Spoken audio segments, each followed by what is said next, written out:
Started. Thank you so much for coming. I really appreciate it. My name's Paul Hickey, for those of you who I haven't met yet, and I look forward to talking more like at the break and after the workshop here today. So I'm a little rusty. I haven't done this in a while, but I really like doing this.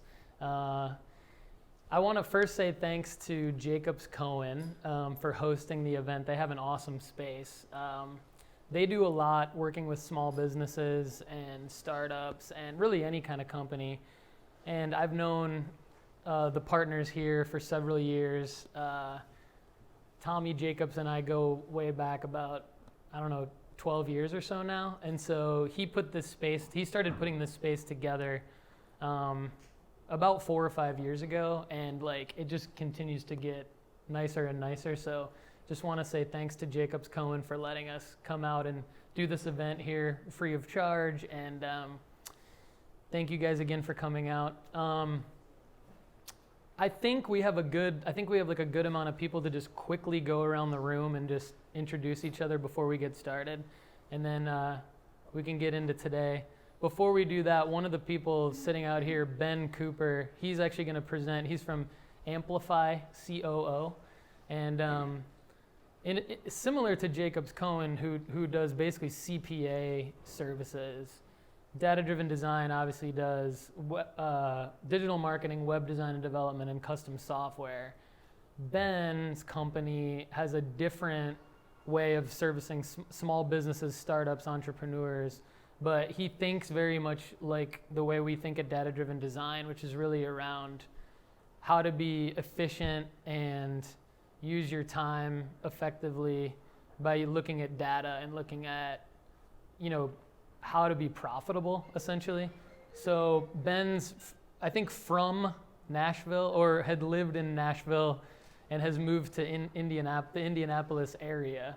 And so he's in town from Indianapolis today. He's going to present after the snack break, and then we're going to do Q&A at the end. So let's quickly go ahead and go around the room. Mike, you want to get us started here? Sure.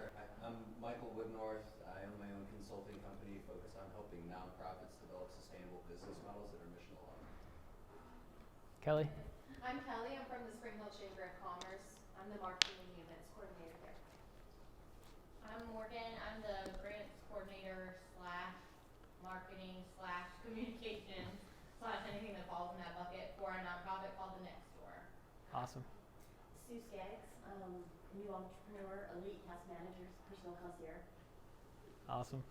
Hi, I'm Tasha, and I'm a new entrepreneur as well, but I heard it from Shayna from Corner to Corner. Oh, great. Okay. Very cool. Thank you for coming. I'm Michelle Saunders. I'm marketing coordinator for InStream LLC, which is a professional services. Awesome. Thank you. Liz? I'm Liz DeSuze, and I am the marketing manager, everything else, for an event transportation company in Nashville called Stewart Transportation. Hey everybody, I'm Tia Coffey. I work for Launch to the Sea, and I'm actually the office manager and assistant to the CEO, but they've just recently thrown me in web design, so Nice. kind of clueless here. Perfect. Really glad you came. This will be good, I think. I'm Caitlin. Wilson. I work for National Pro Fast Pitch. It's women's professional softball. I also board chair of the Mount Juliet Chamber and Leadership Wilson. Awesome. So I'm Alexis Waller. I'm with My Tech Partners, and I am the marketing coordinator there. Cool. I'm Joe Stevenson. I'm here with Pine and Sapling. And tell you more about that. Awesome. Pine and Sapling in the house. We just started our online boutique for moms and children and specifically for church. I work for Pine and Sapling. My name's Callie Stevens. Thanks, Callie and Cassie. Matthew? I'm Matthew. I'm an entrepreneur. Randy Singh. We have a small business with mostly vintage items. Awesome. Thanks for coming, guys. Okay, this gentleman here, go ahead and introduce yourself and your company. My name is Tim Dickerson with My Tech Partners. I work with Alexis. Awesome. And I'm in sales and business development. Very cool. Thank you for coming. And then Misty Westerby. Great. photography, and owner, photographer, marketer. Awesome. Thanks for coming. And you were at the Nashville Voice Conference, right? Okay, good. Very cool. Sonia? Hi, I'm Sonia Sullivan. I'm with Data Driven Design, and I'm a strategist on the team. Awesome. Sonia's part of our team. She's amazing. Alan? Alan Willis, I'm the VP of Digital Strategy and Web Development with Data Driven Design. Yeah, so Alan's going to be helping me with our part of the presentation here, so we'll jump right into it. So I get asked all the time, or I've actually been recently asked a lot, like, Paul, I hear you saying the word small business all the time. Like, how do you define small business?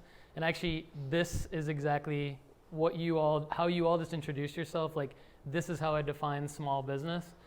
It's just how I have chosen to say it, like right or wrong. I think to me, it encompasses like whether you're an entrepreneur, solopreneur, startup, whether you're a business that might even have like hundreds of employees. I think we all share a lot in common when you have like 1 to 3 person marketing departments. I think you're a small business because my experience is that my experience is that like you might only have a few $100s to $10,000 for a budget for a digital project for the entire year, and then you have to do everything yourself. So you might only have like a couple $1,000s for the entire year to hire someone like us to help you with services. And so we love that, and one of the reasons why we love what we do so much is because everything's changing all the time.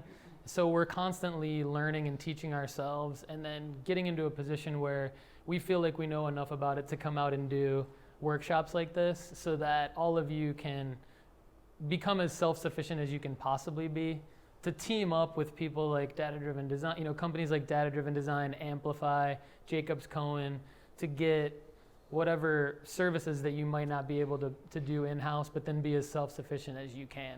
So I'm excited to share what we've tried to narrow down into what the data says all of you should be doing. And this is going to be probably hopefully there's some things that you can take and hit the ground running with. Hopefully there's some overlap with what you're already familiar with, some tools we're talking about today and things like that.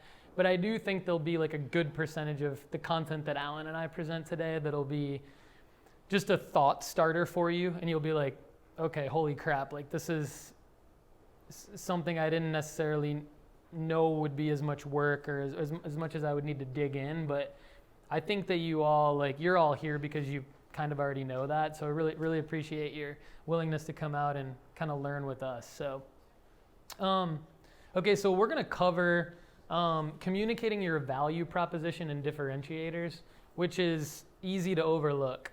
Then we're going to hit on the top 5 things that you need to do to make your website work for you, and how to do it all when there's so little time. What I loved about everyone's intro is that it's like, I'm the administrative assistant, I'm the web designer, I'm marketing, I'm also responsible for 15 other things. And like, I think I love that. I think that so we're definitely going to hit on that towards the end with Alan and I.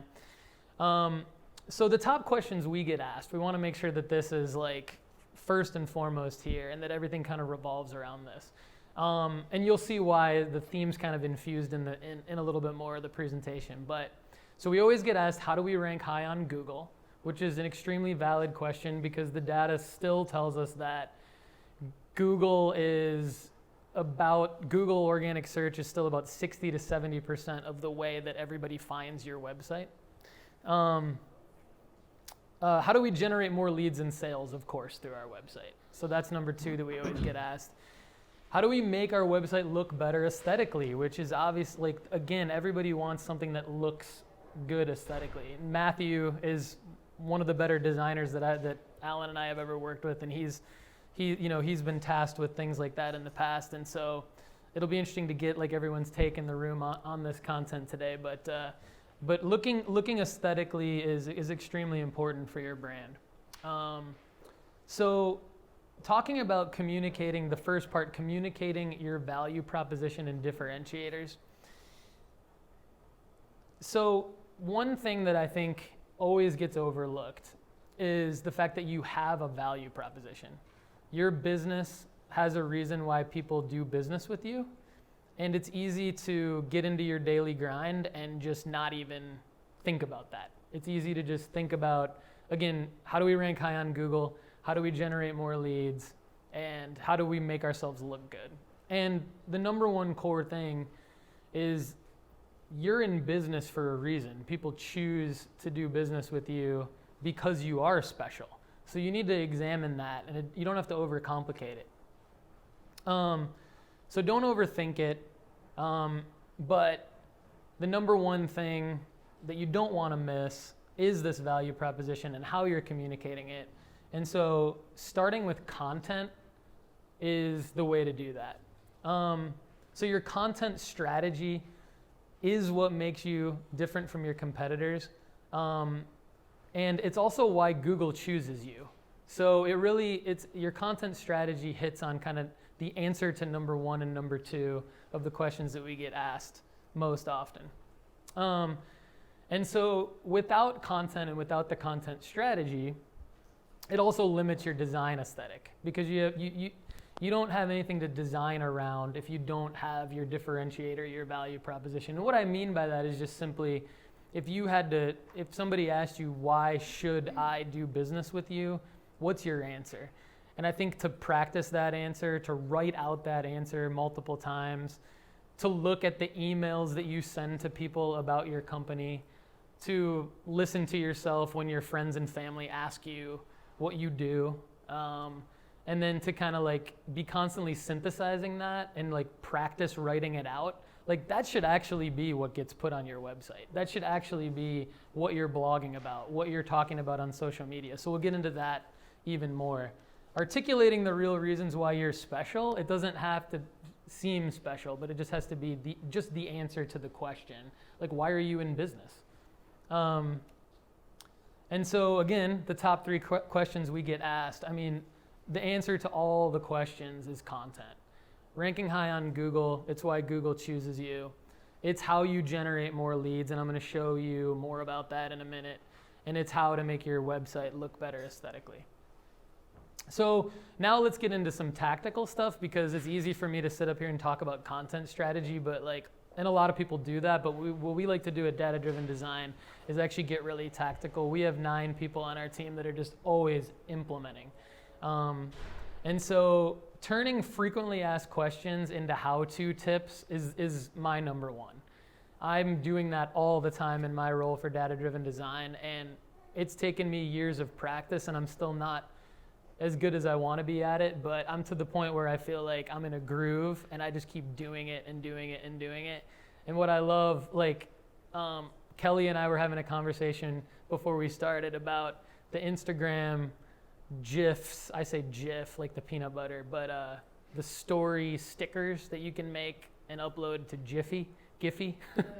I say GIF, but I also say Giphy, so that's like a total contradiction.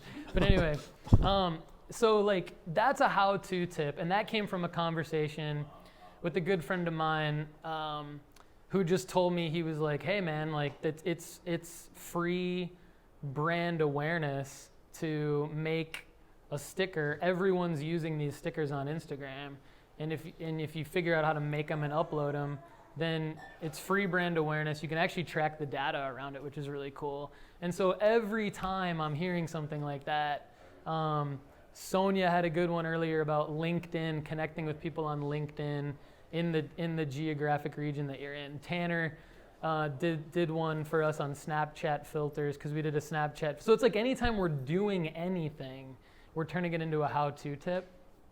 And it takes a while to get into that habit, but again, you all have your own versions of that.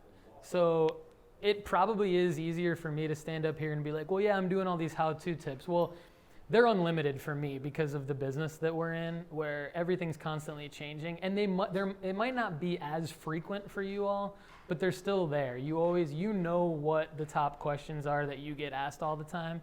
And so starting the conversation internally and with yourself around, in my marketing role, how do I turn this into content? And you guys all have an advantage, most of you who are here today, because you play all these different roles. So sometimes, if you were in a bigger, and that's what I love about the small businesses, is if you were in a bigger company in the marketing department, you probably would have to go have like 6 or 7 meetings to try to figure out like what are the top questions we get asked. So using that to your advantage, I think, is key.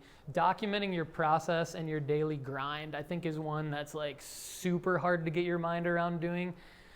But like 3 years ago, I started like recording myself in meetings and filming myself in meetings for the because I was just saying the same things over and over again. And so if not for any other reason than just like efficiency of time, like why am I making myself say the same things over and over again if I can record it and then scale that out into content? And it doesn't matter who's on the other end of that meeting. They're going to be edited out of the content. So just don't overthink whether or not you should be doing those things. And if you need to have a conversation about it, get awkward for a second, but it's only awkward if you make it awkward. Like have a conversation with the person you're meeting with. I'm producing content for our purposes, and we're going to edit you out, but this is why I'm recording this. I think that's one that's like different, that people, I think it's becoming more and more common. You'll see it more and more, but that's one that we've done for the last few years, and it's really helped us scale our content. Talking about the problems you frequently solve for your clients and customers, this is a really good one because it goes back to that value proposition. So this is where you pull you go back to your top clients and get testimonials from them. Like, how did we do? Do you mind saying something about us? Can we publish this? Like, those are not easy things to do, and it might seem like you're being annoying, but you're not. Like, again, it's like it's challenging yourself to do those things is going to help with accomplishing those 3 goals. Like, everybody wants to rank high on Google, everybody wants to generate more leads, and everybody wants their website to look good. And these are the types of exercises that will help you get there. And they're things that you need to do anyway. So what I'm trying to do, especially with small businesses, is try to get into the mindset of don't make this another thing that you have to do in addition to everything else that you're doing. Just infuse this. These are things that you have to be doing them anyway. So you're just creating content out of them. And who cares if your content's going to look differently throughout your journey of putting it together, and it's going to get better and better, hopefully. So then behind the scenes content, like if you're uncomfortable with number 2, which everybody will be for sure, you're probably all like, whatever, Paul. But number 5, like documenting other people, that's always easier for you to do. And then it's finding the right people who are okay with that. But certainly, like, a lot of people are flattered, like I am. So if you want, like, that's just my personality. You'll find people like me that you work with that are okay talking about how great they are, or talking about how great you are, or whatever, and then take content out of that. So I'm going to go through a few exercises on this to hopefully kind of like hit the point home even more. But documenting your differentiators. So I went through this process a little over a year ago. I was like, why do people choose us? And by the way, this whole presentation is going to be available online, and we're going to have video and everything like that. So we'll send out, like, if you're wanting this PDF, totally available to you. We'll get you information on how to get that. So our differentiators, what I went through with our team and our clients was what are the 6 reasons that people would choose data-driven design? Because my thing is anybody can build a website now. Like, you can get a friend of a friend, or you can get really like a high schooler who's talented, or a college student who's hungry. Like, they'll build you a website. So, like, that's our competition, as well as other digital agencies. Like, in some ways, like, you're our competition because you could figure out how to build websites. We don't look at it that way, obviously, but we have to have differentiators. So data is number 1. We bring to the table our years of experience looking at data and understanding how to make decisions using it, how to build a website that does rank high on Google, that does engage your audience, and that provides more value than what you would get if you went to the kid down the street, for lack of a better term. We also know that, there's reasons why certain projects fail. And so, like, communication and organization and things like that So staying ahead of the client response time, those two are like basically geared around, they're simple, but they're geared around, again, like if you hired a friend of a friend who built your websites on Sunday nights, it's going to take longer. It's not necessarily going to, you might pay less, but you're not going to get it as quickly as you would like it, and you're not going to have the ongoing service that you would want. So just being honest again about simple things, like that's why people should choose us over those solutions. So that's why we had 2 and 3. ROI focused business strategy, and we love change. I've kind of talked a little bit about that, and I'll talk about it more. So this isn't about our differentiators, but I think it's hopefully showing you guys like just how simple they are. Like they don't have to be complicated. It's just why should people choose you? And they should come again from your teammates, your clients, just being honest about yourselves in your industry. And if you weren't special, then you wouldn't be in business. Like that's the bottom line. So you've got to get over the feeling of like, well, that's not special about us. So publishing your real story is content exercise number 2. I've hit on this in kind of like top 5 ways of doing content, but like recording your side of a new client, like this is one thing I did like a couple of years ago. Like I said, I was on the phone and I just recorded myself telling somebody why, like what we do, answering the same questions over and over again, and then transcribed it. And that's kind of how I started getting over the hump of like the fear of creating that content, which is natural. The other exercise that comes from it is just writing out all of the content for your pages on your website. And a good place to start is with something that we call a content outline, but essentially just looking at, like this is kind of a basic sitemap that would apply to anyone's website. So writing that out is a good exercise for everyone here. The content outline, I'm not gonna go over to that right now, but maybe in the Q&A we can go back to kind of what that looks like and things like that, and that'll be available to you guys. So another thing is, now back to kind of number 1, everything that I found myself always saying in the business development role, which in a certain aspect everyone in the room is in that role, like I just put that on our website. Like these are things that I'm always saying, like they should be, like don't overthink like the copywriting on your website. Like if you're saying the same thing over and over again, like that's who you are. And that's why people are doing business for you. And so I would just put these things that I'm saying all the time literally on our website and just build the content off of that. Now, content exercise number 3 is committing to create every day, which is, this is like the diet and exercise plan is the best analogy that I can give it. But I wanted to lead with the results, because the results for us, for our business, were basically a 955 increase in free traffic from the creating of content every day and putting it out on our website and putting it out on social media. And so it's the answer to the 3 most often asked questions. It is the answer to create content every day and put it out there. And this is from our Google Analytics account. The exercise that we always come back to, and I'm interested to your guys' take on this at some point, is to get your phone out and record yourself, video record yourself in a way, or it doesn't have to be, I keep saying yourself, but content from your company that makes sense, right? So just with your phone, recording in a way that you can capture quality enough audio to hear what's being said, and quality enough video, which it doesn't have to be that quality. I sit at my desk and record myself going through my how-to tips. And then you're able to take that and basically publish it everywhere.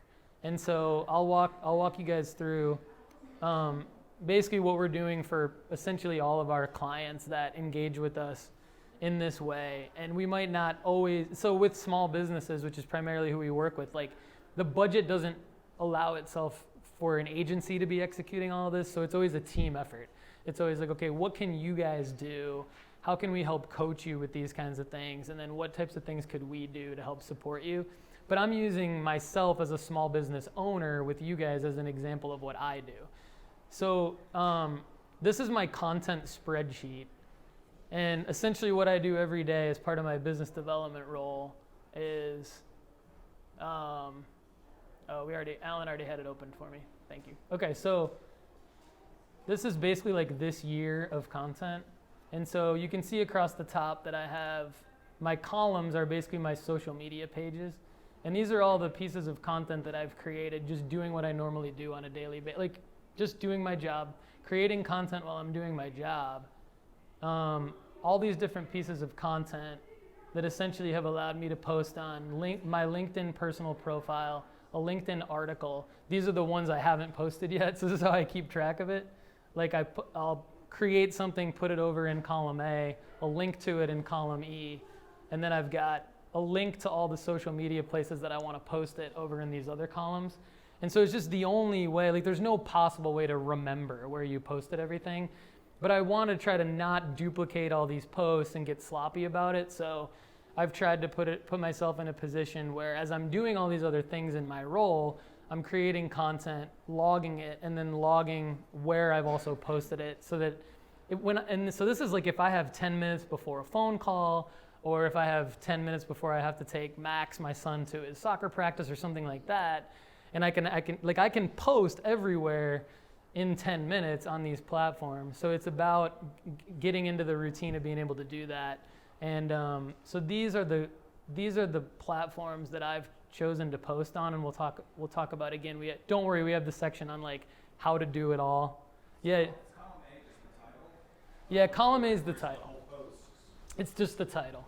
And that's just for me to like remember what I talked about. So if something keyword rich, you can search for things. Yeah, so a good example on that, Matthew, is I did a thing, thanks to Galen, she had a great question. This is a perfect example. She had a great question about TikTok, like months ago, like almost a year ago. And so I had never really used TikTok, but I thought it was a great question, especially for like her target audience in a lot of ways, or maybe future target audience. And so I did a little bit of research, started maybe using TikTok a little bit, figuring it out, and then just answered her question, recording myself answering her question, and then put it on YouTube, put it everywhere, like all these channels, YouTube, IGTV, everywhere. And then I think like, what happened with TikTok like a month ago? Didn't something, like it was in the news for something. And Gary Vee, who has like huge influence on everything, started talking about, he did a big push on like why businesses need to be on TikTok and all this stuff. And so I went back to, I'm like, oh, I did that thing on TikTok. I don't think I've posted it yet. I posted it to the platforms, but I hadn't like gone out and like posted a link to it everywhere and like made the big push on this spreadsheet. So I did that like I think the day of that news or something. And again, it took me 10 minutes. I had already created the content. And I think now that my YouTube video now has like 3,500 views, which for me, I mean, that's like, so, but I mean, 90% of my YouTube videos have like 30 or less views, but 10%, because of things like that, have 3,000, 4,000, 5,000 views. And honestly, like that's the only way, like that's really the only way to get that many views, is to like do that many videos, and then 1 out of every 10 will get that many views, and then those will be the ones that will generate the momentum for you. It's all generating momentum, but those will be the ones that will help you get your leads, your client, and eventually your clients, regardless of your business. So it's just the title. Links on that second column, those are the links. Links in the second column. You already created them with a tracking? They're blog links. Yeah, many of them I'm doing the tracking thing on, which we can talk about. I'll let Alan maybe hit on that in the Google Analytics portion. And then some of them are links to the podcast. So it's actually like not as much content as it looks like. It's half links to the blog and half links to the podcast, which is easily done because again, it's just the model that I use is I just record myself on my phone and I take the video and put it on YouTube and IGTV. And then I take the audio and I put it into a platform called Anchor, which many of you might be familiar with. We talked about it at the Nashville Voice Conference. But once you create a podcast on Anchor and you upload it there, that automatically sends it to Spotify, Apple Podcasts, Google Podcasts, And you can easily take that RSS feed and put it in a lot of other places. And that's just like you do that once, and then you're done. And then every time you upload an audio file to your podcast, it becomes syndicated basically to all those platforms. So half of these, it's basically half of the amount of content that's in column A and column B, and just duplicated for one on podcast, one on the blog. But every blog pretty much has a YouTube video embed in it. So it's always video, audio, written word, always. And then it makes the posting easier because if you've already, like you can transcribe the audio and make that the blog. And then when you're ready to post on social media, you just take your best paragraph or whatever from what you've already written and put that in the post. Is anyone's brain hurting, or is anyone... Liz, you hate it? Or you're good? You like it.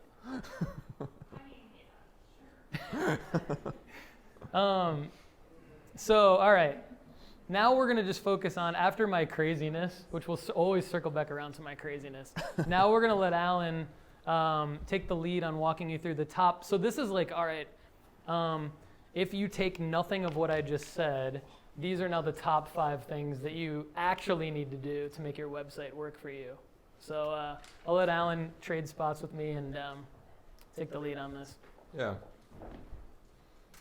Sorry, I'm going to get my water real quick. So. Oh. So for our clients, we talk a lot about different technologies, different platforms. A lot of times we'll have clients that just come to us and say, okay, what should we do? And they are not married to any particular platform or technology. They're just starting from scratch. What should we use? We are pretty technology agnostic in that we will use anything that that is required. We can build sites and just straight PHP or use Joomla or Drupal. But 9 times out of 10, our answer is always just choose WordPress. WordPress is going to be the platform that is going to allow you the most flexibility.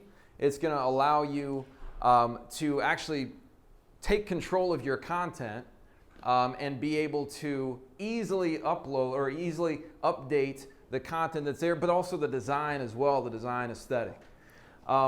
So most of the time, this is what we're suggesting to our clients, and there's several reasons for that. I'll talk about that in a second. But obviously, you need hosting set up, an easy, affordable solution for hosting, so that website has a home somewhere.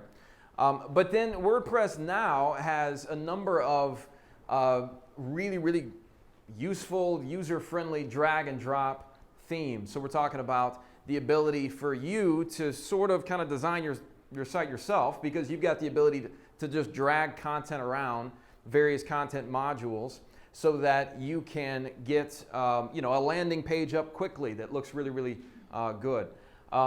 This wasn't really available a couple of years ago. Technology has progressed such, and WordPress has progressed such, that now you, as somebody that is not a coder, presumably, you now have the ability to actually do some of this stuff yourself. And when we build websites for our clients, most of the time they're small businesses. We want to make sure that they understand you are empowered to be able to do this yourself. Like, we'll design the site, we'll build the site, but then we're going to train you how to be able to do all this stuff yourself. You don't have to rely on an agency or a developer after the fact. So this technology has progressed such that you, as the non-coder, you've got a lot more power, and there's a lot more capabilities there for you. The other good thing about WordPress, along with the fact that you've got a lot of control over the design, is that there are literally hundreds of thousands of plugins available. And a plugin is basically a tool that's already been built that you can add into your website very, very easily that does a particular function. So for instance, hey, I need an event calendar. 10, 15 years ago, you go to a developer and you say, okay, I need you to build me an event calendar. They start from scratch. They're basically coding from scratch to fit your need. WordPress has thousands of these plugins that already do the thing that you want it to do. All you got to do is just install it and click go. So another real big plug for WordPress. WordPress also has a lot of tools that make things like search engine optimization very, very easy. If you want to implement or integrate your email marketing campaign, WordPress has a lot of really, really good tools for that. But then also things like e-commerce. You don't have to have a separate e-commerce site. There are tools that make doing that within WordPress very, very easy, so that everything kind of live on one platform. A couple other things. You've got the ability to block content, have a membership area, build an employee intranet or portal or whatever. WordPress has a lot of capabilities on that end. But number 4 here, the most important part of this, and this is kind of playing off of what Paul has been talking about, the most important part is the fact that you have the ability to create content anytime you want to through blogging. WordPress originally was built as a blogging platform. So even if you log into WordPress, the first thing that you're going to see in the toolbar is posts. Because even though it's expanded and it's a full service web platform now, it still kind of, that's what it was based on originally. So the ability to not have any kind of a block for you to be able to post content anytime you want, that's perhaps maybe the biggest plug for WordPress. I talked about some of these tools already, but there are endless possibilities here. Anything that you want your website to do, there is a plugin that has already been built that you can install and actually gain that capability. You don't have to rely on a coder to build it for you. Hey, Alan, real quick, just FYI, I think we're actually really good on time. If you want to, no pressure, but on that last slide, you could actually click into most of those and do like a demo of any. If anyone wants to see just kind of a quick demo on any of those tools that we had logos to on the last one. Fantastic. We'd probably have to you'd probably have to log into WordPress real quick. Yeah, I tell you what, why don't we, once we get to the Q&A time, yeah. Maybe we can, if we still got time left, maybe I can kind of show you some of these tools that we use that, we're building a lot of these websites for our clients in, that show you how easy it is to basically, control the design aesthetic of your website through these, drag and drop theme editors. Second thing we're going to do, we talked about the platform already, but I'm going to talk about the free tools that Google offers. And once you kind of start getting into things like analytics and numbers and traffic, and some people's eyes just kind of glaze over, and I understand that. But hopefully you walk away knowing kind of what you can learn, what is available to you. Because you as the marketer or the biz dev person, you want to understand what people are doing. You want to understand how the content that you're creating is gaining traction, how people are interacting with it.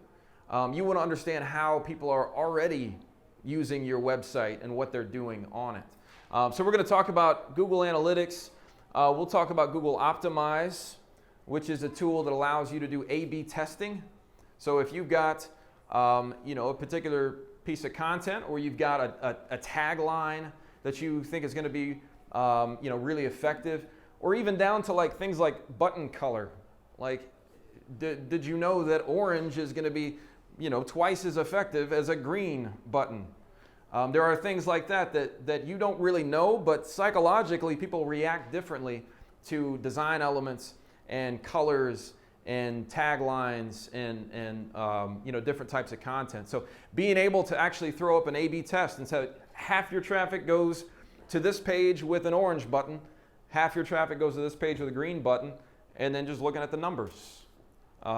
This one converts at 20% more effectively. Why in the world would you not want to go with that?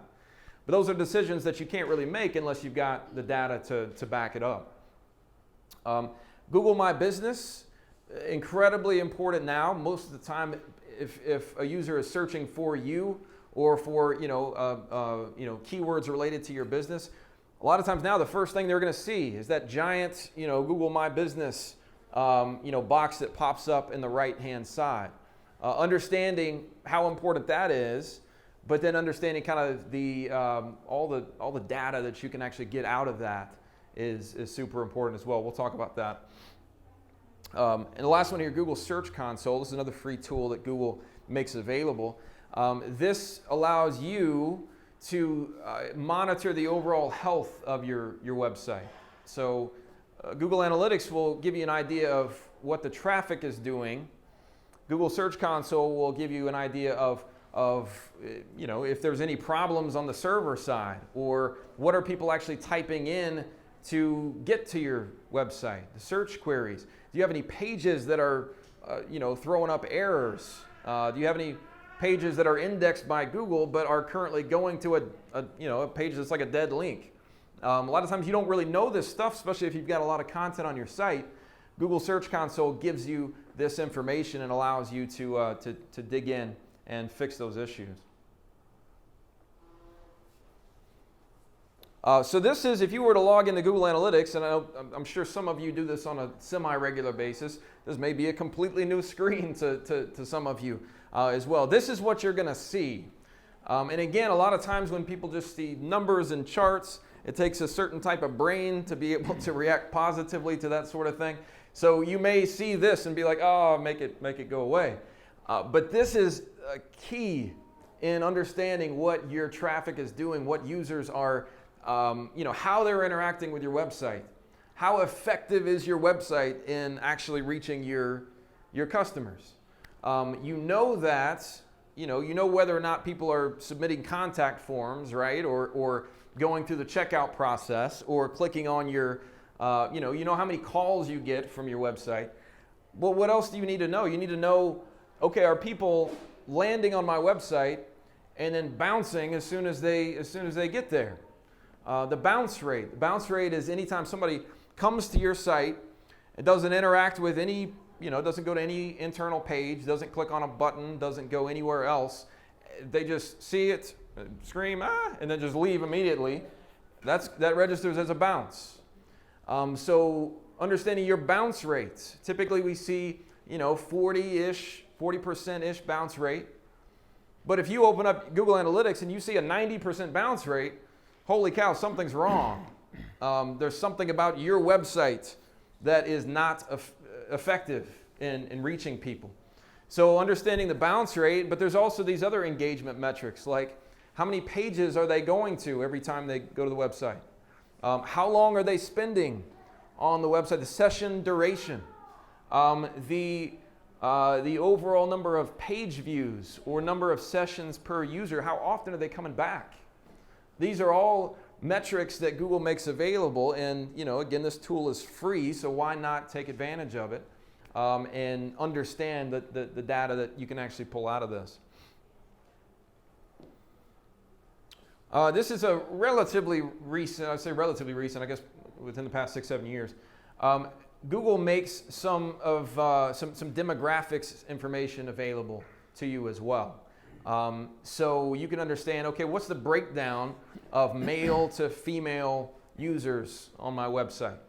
What's the breakdown of age? Like, is it mostly the millennial crowd that's coming, or is it, a lot of people over 55? Sometimes this is a surprise when you understand, okay, who am I reaching now?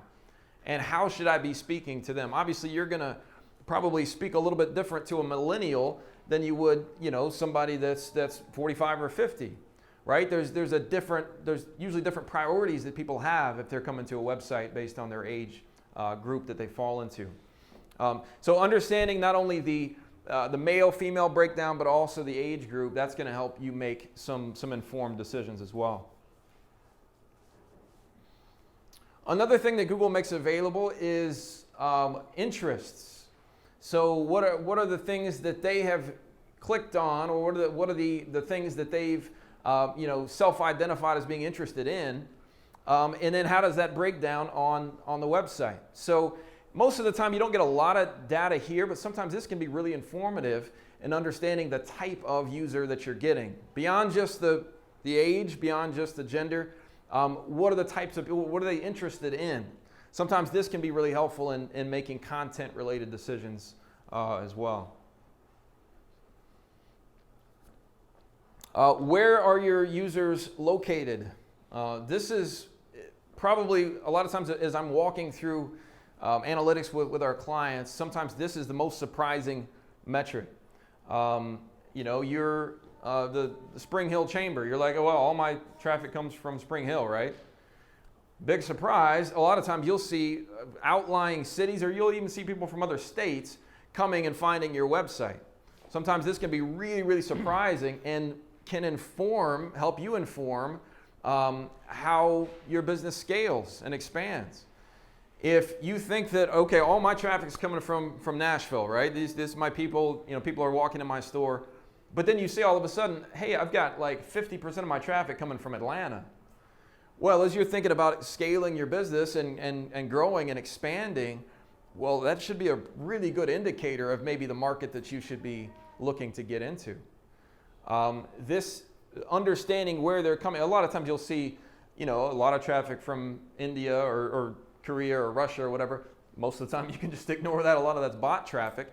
But understanding, breaking this down, this will break down from country to state to city, so you can understand really down to the granular level of where your traffic's coming from now. What device they're on. A lot of times, and this metric is only growing, we'll see anywhere from 45 to 50% mobile traffic. However, depending on the industry that you're in or the type of service or what you're selling, mobile traffic can be up to 80, 90%. Is your site mobile responsive? And if it is, does it prioritize the content in such a way that a mobile user is going to see what they're looking for? This can be something that people accidentally ignore as well. If most of your traffic is coming from a tiny little screen, what are they seeing? They're not going to scroll down very far. People don't have a very long attention span. So what are they seeing when they come to the site? What are they looking for? A lot of times we'll see, the mobile user bounce at a much higher rate than we see the desktop traffic. Because again, it's harder for them to find what they're looking for. Either that or they're just looking for a contact number or address, and that's all they're really on your site for. This can be pretty insightful when it comes to user behavior as well. Notice too here, and I think maybe Paul mentioned this, maybe not. Google Analytics also gives you the ability to set up goals. So a goal is anything that you want to register as like a conversion on your website. That can be anything from somebody submitted a contact form, they want to learn more about your business. You can have that register as a goal, or somebody actually checked out, somebody bought something on your website. They completed a purchase. That can be a goal as well. So again, you can be getting all the traffic in the world, and you can be growing, 100% every month in traffic. But is your website actually getting more effective in converting your users? Ultimately, that's what you want, right? Not just more eyeballs on the site, but you want more people doing the thing that you want them to do, right? You want more leads. You want more, transactions. Google gives you the ability to set this up and track your conversion rate. If you are looking at your device breakdown and you see, oh, well, we're actually converting at 80% on a mobile device, but only 20% on a desktop. Well, how could that inform your marketing decisions? Well, we're going to capitalize on that. We're going to run ads only to mobile users, or we're going to only run ads to Instagram and Facebook because that's what, most mobile traffic is coming from. Or vice versa. We need more desktop traffic. How do we capitalize on the fact that, some platforms are more apt to, have desktop users? How can we reach those website visitors more effectively? So again, marketing decisions can be made simply by just paying attention to Google Analytics. Google also shows you, or gives you the ability to track, okay, how are people moving through my website? I've got these neat little charts or whatever that you can highlight traffic. are people entering in on the homepage like I'm expecting them to? Or are they actually finding us and the first page that they see is our, some internal about page that you aren't expecting anybody to be looking at? Is there some page that is like 10 years old that you didn't think you were getting any traffic for, and you're seeing that everybody's actually landing on this page? That's the first page that they're interacting with. Well, obviously, you want to make sure that that page is effective in driving users through the rest of the areas of your website. We were walking through an analytics report a couple weeks ago with a client, and they wrote a blog like 7 years ago, and this blog is still ranking super high, and most of their new traffic, their new users, are coming into the site and landing on this blog. They're searching for that thing. It's certain keywords in it. It's driving traffic. So knowing that, okay, well, obviously a lot of people are seeing this page. Is this page effective in helping people understand what else we offer? What other content is available? Again, this is information that's super important. We talked about goal completions already. How many people are converting on your website, and where are they doing it? If you've got a contact form on every page, which pages are the most effective? Is it the page that has a very clear, concise, list of your value props? Or is it a page that you're not even really expecting a lot of people to land on? Understanding the most effective pages here, and then also the most effective channels. So Google Organic, are most of your users that are coming to your site that are converting at the highest rate, are they Google Organic visitors? Are they just typing things into Google's search bar? Or are you paying for Facebook ads, but you're seeing that, well, Facebook's actually converting so much less than my organic traffic?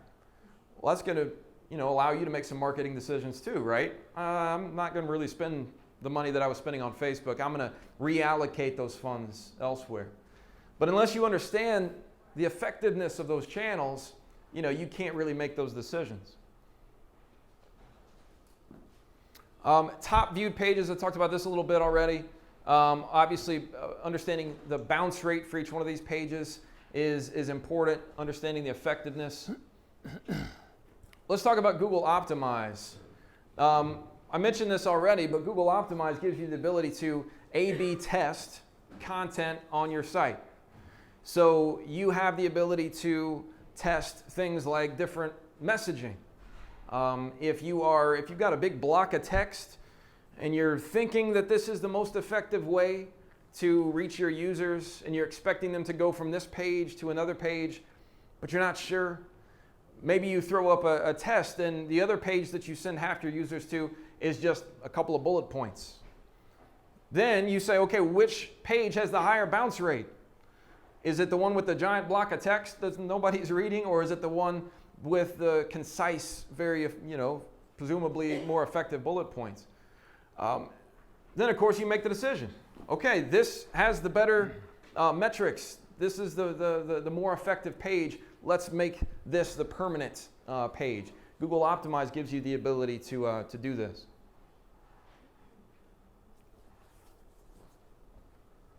This is a test that Paul ran. So you can see again. Check out the wording on the button, the CTA there.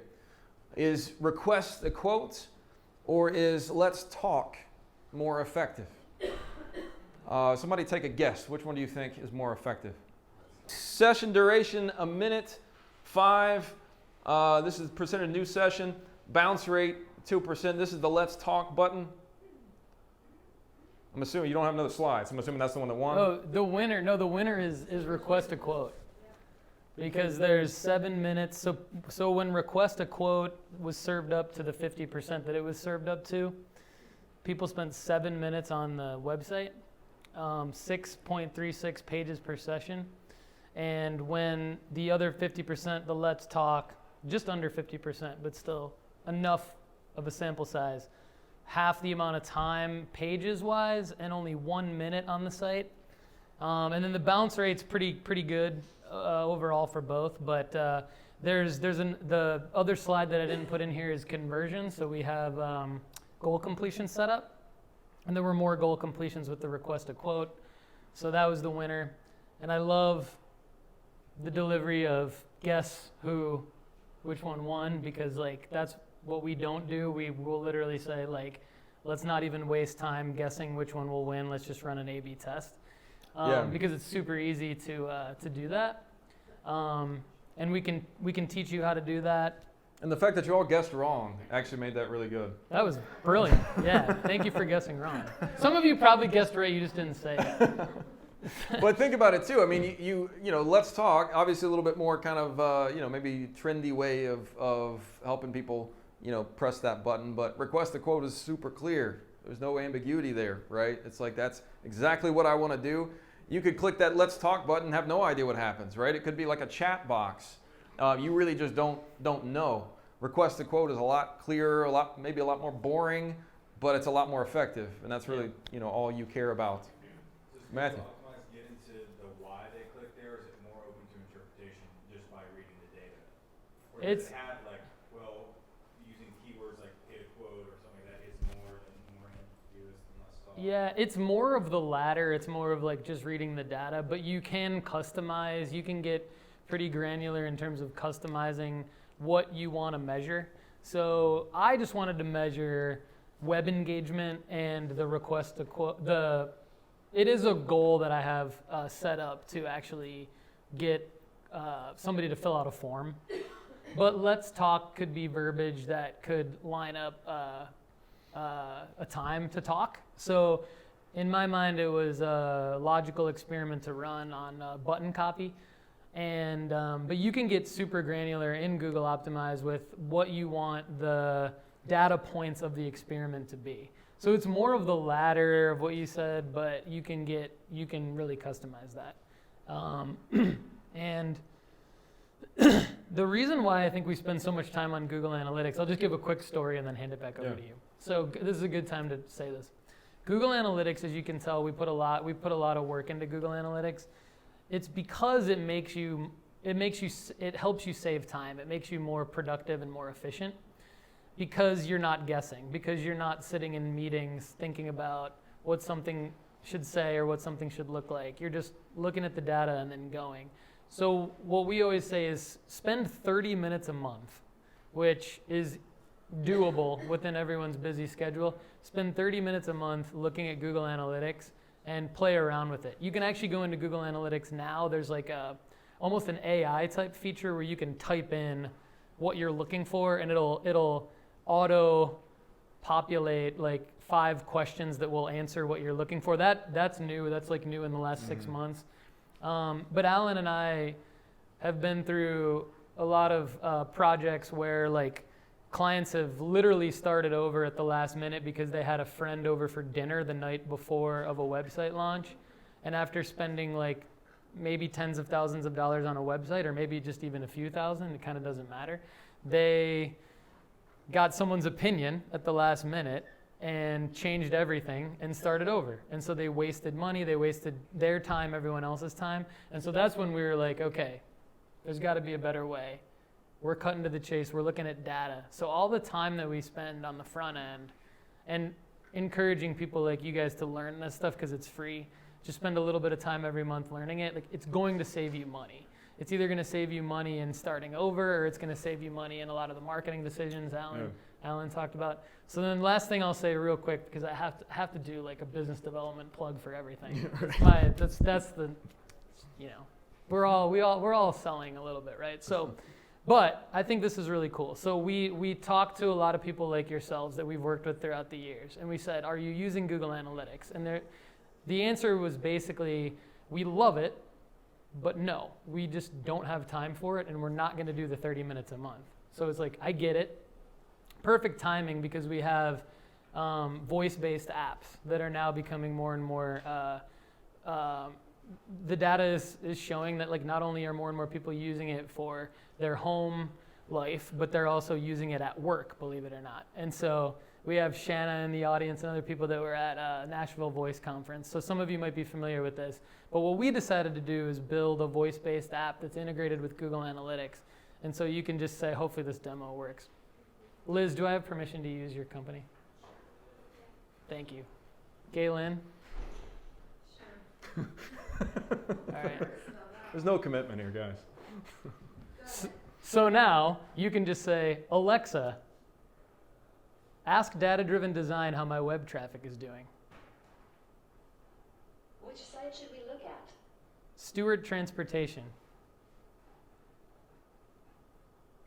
Your web traffic for www.stewarttransportation.com all website data has increased 22% this month compared to last year at Good job, Liz. Increase. Alexa, stop. And what we just rolled out is the goal completion feature. Alexa, ask data-driven design about my goal completions. I'm not sure if that's the voice prompt for it. Alexa, ask data-driven design how my goal completions are doing. Which site should we look at? Data-driven design. Which goal are you interested in? Make a payment. 3+ pages per session. 3:00+ minutes per visit. Website proposal submissions. Book a free consultation. Pay to talk to Paul. Data-driven daily tip email subscribers. Data-driven daily tip email subscribers.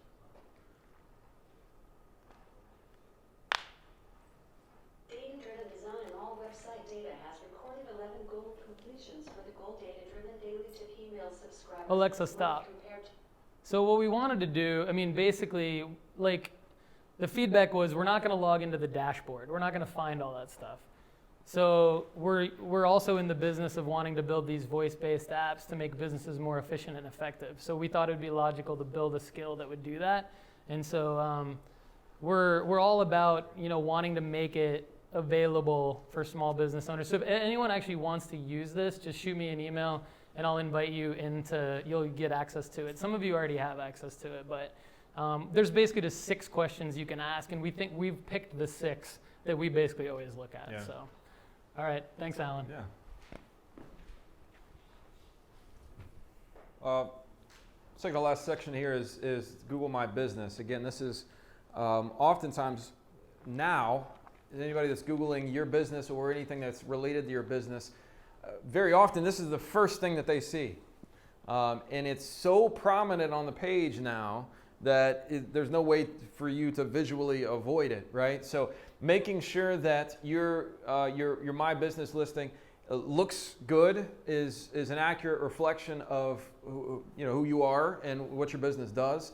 But then is also as compelling as possible is super important.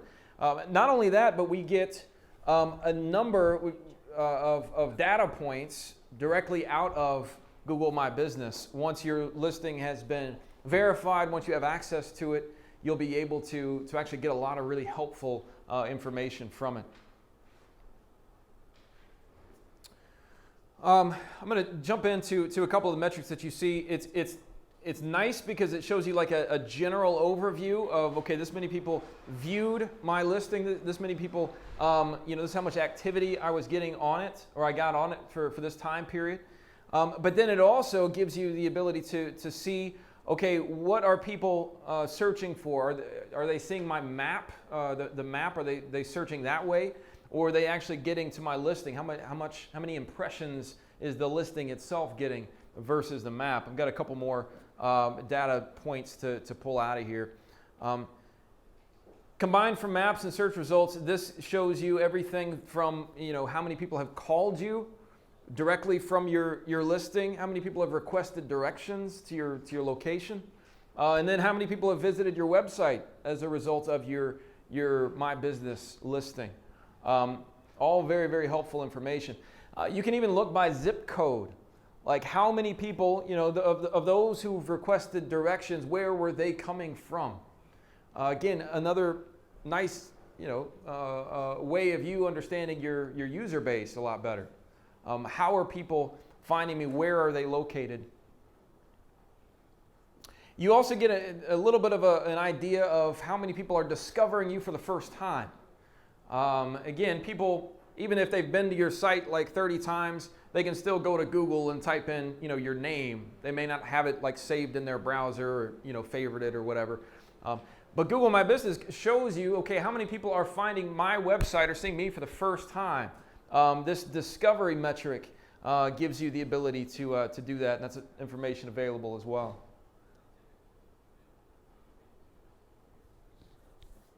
This is an example from one of our clients. This shows you the actual number or the actual search queries that are resulting in your listing popping up. So this particular client does kitchen and bathroom remodels. So you can see on the left, some of these, occasionally you'll see one that's branded, like number 6, Masters Kitchen and Bath. That's their actual name. But then you see how many are not branded. People are just looking for bathroom remodels or bathroom remodeling, kitchen remodel. That's traffic that doesn't know you as a business. If these are terms that are just general search terms, you kind of understand the effectiveness of your site and how often your listing is popping up to those people that have never seen you before. Understanding how much of that traffic is new. I got a couple more slides here. This is information from Google Search Console. This is the last free Google tool that I'm going to be talking about.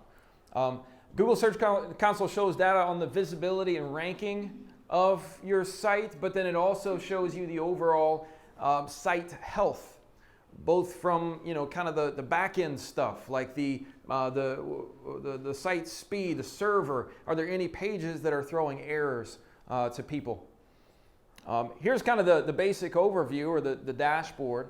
Total number of clicks, total number of impressions, the average click-through rate, and the average position. So think about this in terms of ranking, search ranking.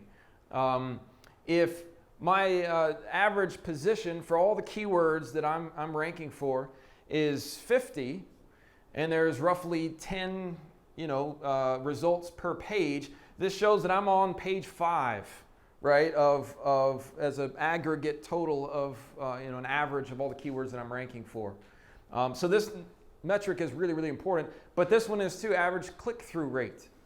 So how often are people seeing my website pop up in the search results?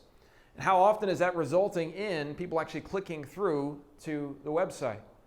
If you're ranking pretty low, if you're not really showing up on page 1 very often, then chances are your click-through rate's going to be pretty low as well. You've got the ability to compare, date ranges here, so you can kind of see if you're trending in one direction or another. But again, this kind of shows you your overall, grade with Google. Google Search Console also, similar to Google My Business, shows you the actual search queries. So what are people actually typing in that are, that's resulting in them actually visiting your website? You've got the number of clicks, but then the number of impressions. How often is your website popping up for that type of query? It may not be on page 1 or the first, slot on page 1 every time, but how many impressions are you getting? Is your website getting? It also shows you, okay, how many pages are ranked? How many pages is Google looking at and has, crawled and is ranking in some way, shape, or form? 204 valid pages on this website. You'll notice that there's one page with an error. So you dig in, you take a look at the error, and it just happens to be an author page of an employee that doesn't work there anymore. Not really a big deal. There's not any content on that page anyway. But if you've got 55 pages that are showing errors, you've got something wrong that needs to be addressed. And there's ways, depending on the error, there's ways to address those things. Pass it back off to Paul here. Okay, cool. So, great job, Alan. Thank you. So the Google My Business, Alan hit on this, but I just want to reiterate that when he was showing you all the data around like the amount of searches, what the search phrases were, that was for the result of your Google My Business listing. So that's different than your website. And what we like about that is, so number 3, if you don't remember anything else from number 3, remember to verify your Google My Business listing, because that gives you that big right-hand side of the page that Alan was talking about. And then on mobile, it stacks differently, but it basically stacks up at the top, and it looks different. Either way, it's a large amount of real estate for essentially verifying the listing and then adding content to Google My Business. So Google My Business is a lot like Facebook and LinkedIn in that you can go post on it. And so again, it's super easy to verify your listing. That's step 1. And then the more that you post on it, and you can put photos on it, and you can make sure that you make sure your address is correct. You make sure that your hours of operation are correct. If you're going to be closed on an upcoming holiday, you go in. Google's watching you do all those things, and it's rewarding you for doing all of those things. And then it's putting your business within the search results for when there's, Alan mentioned, like the branded search and the non-branded search. So Google My Business is a huge critical part of like what we really want you to take out of number 2, I guess. Number 3 is the posting frequency, which I talked about. I talked a lot about that, so I won't harp on it again. But if you thought I was super crazy for my earlier presentation, I just want to reiterate that the proof is in the data. So as you go, we see businesses as they go from posting monthly to weekly to daily to 2 or more times a day on these platforms, we see their website sessions increasing by a large percentage. So that's the point of this slide. And it's all of the platforms from Facebook to Instagram to Google My Business, LinkedIn, and YouTube. Okay, so now we'll get to the last 2, which are the simple part of number 2 was like verify your Google My Business listing. Number 1 was use WordPress, right? And there's a lot of other great information in there. And then number 4 and 5 are a little bit simpler. So running an ongoing Facebook page promotion. One question that we get asked all the time is like, so I just started my company. I just started my company's Facebook page. What should I do? The answer is post content every day and run a Facebook page promotion at the same time. Because basically what you're doing at that point is, yeah, absolutely. So what you're doing at that point is you're saying, you're increasing the amount of people that are going to see your content as you're posting it, and so you're building all of that momentum. Running a Facebook page promotion can be anywhere from like $100 a month to $500 a month just to start. And it should be targeted at people that are interested in your business. So the beautiful thing about Facebook is you can go in and build an audience like for data-driven design, job titles of Chief Senior Marketing Officer, Marketing Coordinator, Vice President of Marketing. So this is an audience that I have called marketing directors. So I can create a piece of content, or I can run a Facebook page promotion with the piece. This isn't an example of like, this is the photo on our Facebook page right now, but you can replace this photo with something that says, hey, hey, VPs of marketing, are you planning on your 2020 budget right now? Like, here are things to consider. And then I can link to a blog post on that topic, and you can find your own version of that. And also the Facebook page promotion is going to essentially buy people at usually less than $2, sometimes even less than $1 a piece, who are then going to see all of your Facebook posts. They won't see all of your Facebook posts. The Facebook algorithm will kind of make sure they only see about 30% of your posts, which is why it makes sense to post 2 or 3 times a day. So the 2 or 3 times a day thing doesn't come from like, Paul's crazy, he wants to post all the time. It comes from like, if I post once, 30% of you are going to see it. So if you post 3 times, in theory, you're going to hit almost everybody. So here's more data on that just kind of supports what I was saying. Number 5 is, we're okay on time. Number 5 is run Google Adwords Express ads. And then we can maybe take some questions before the break. Running Google AdWords Express ads is different than AdWords. I want to talk a little bit about, I want to go back to one thing that Alan said about Google Analytics. He mentioned the goals. And he said that you can look and you can see all the different digital marketing channels, all the different pages on your website, desktop versus mobile, and you can see how those are contributing to your goal completions. One magical thing is there's something called linking AdWords to analytics. Google owns AdWords, Google owns analytics. When you link the two, Google's algorithm will show your ads to people that are more likely to complete your goals. And so some of you might have noticed on the data-driven design goals, we had one in there that was 3 or more minutes per visit was a goal that I had set up. The reason why we set up that goal is because I would rather run ads to people that are spending 3 or more minutes on our site than run ads to people that are spending 1.5 minutes or less on our site.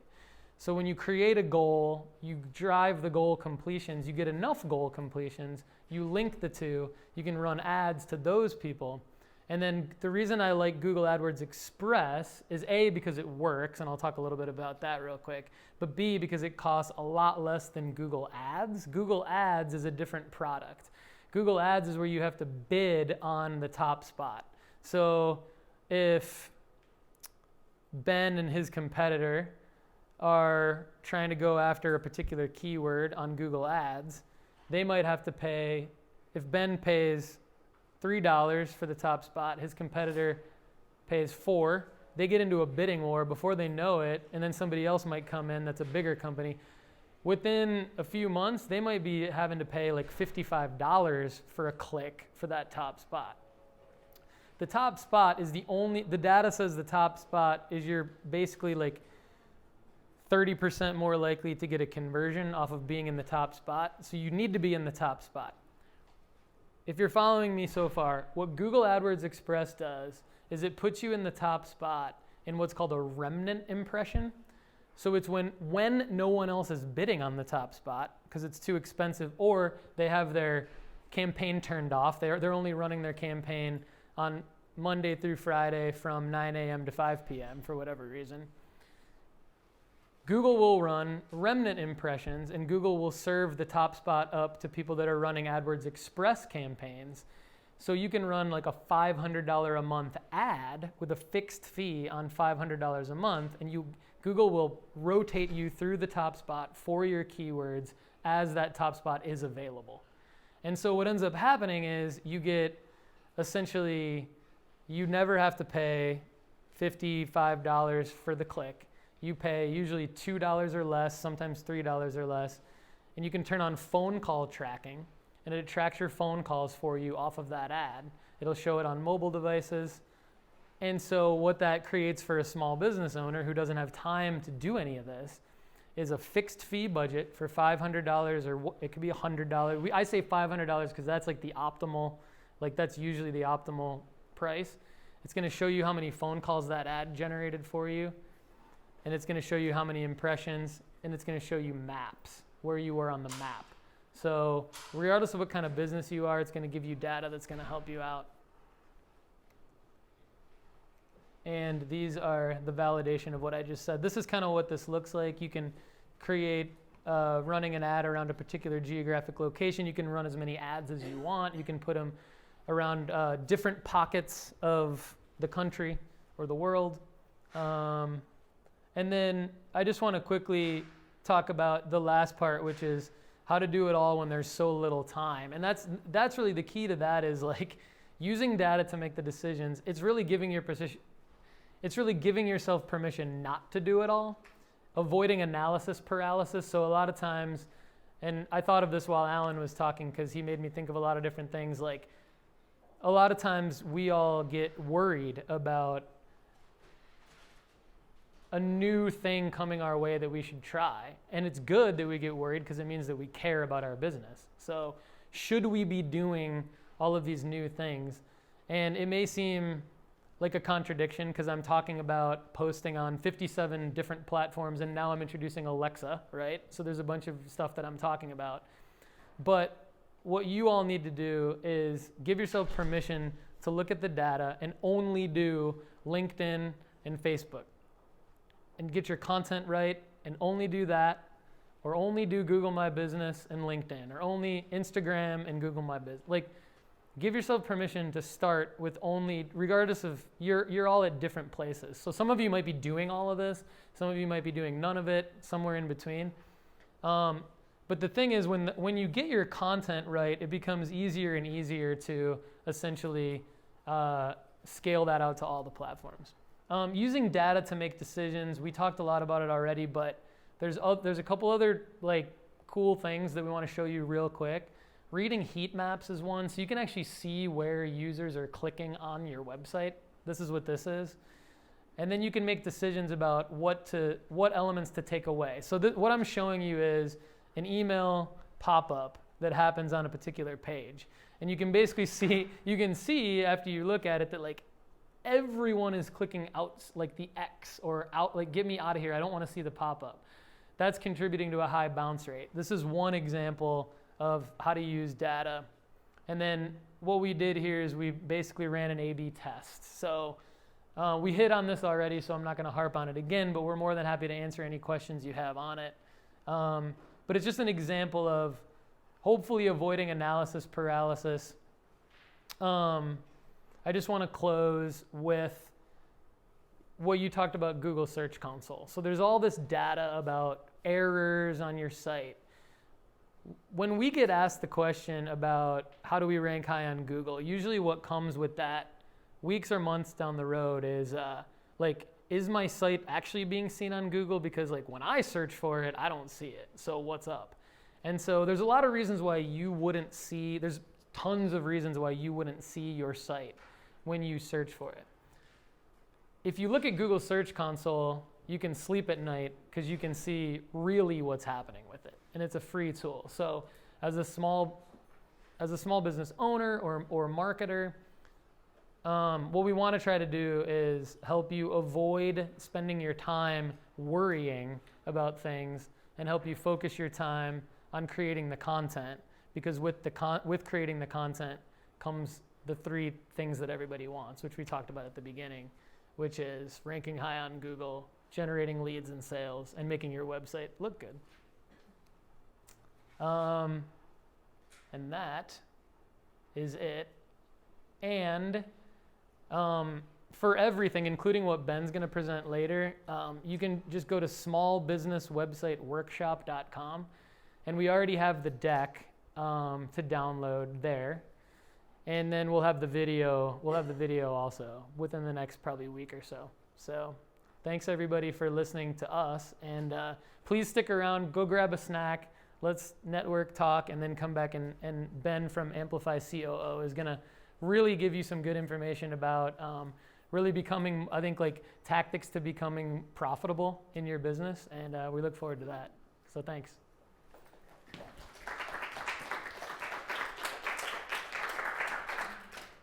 All right.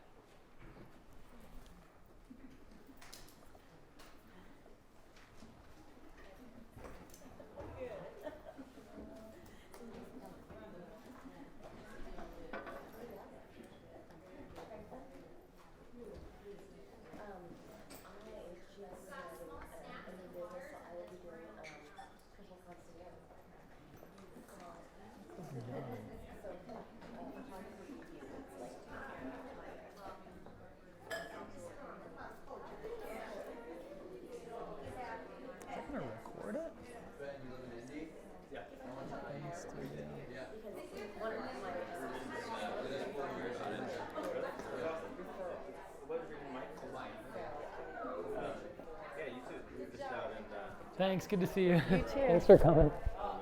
I know this probably a lot of that's like review for you, but like hopefully it was good. Well, yeah, the more I hear it, the more it sinks in. Like I don't have to go look things up. I'm like, okay, that's that. Yeah, that's cool. But do you want to? Your YouTube. Should I leave one on for the Q&A, or do you want this? Do you need to like charge it or something? Yeah, I was gonna check and make sure the audio stuff is good. The Q&A, I'm just gonna go with the shotgun by the camera. Sounds good. Thanks, man. Yeah, thank you.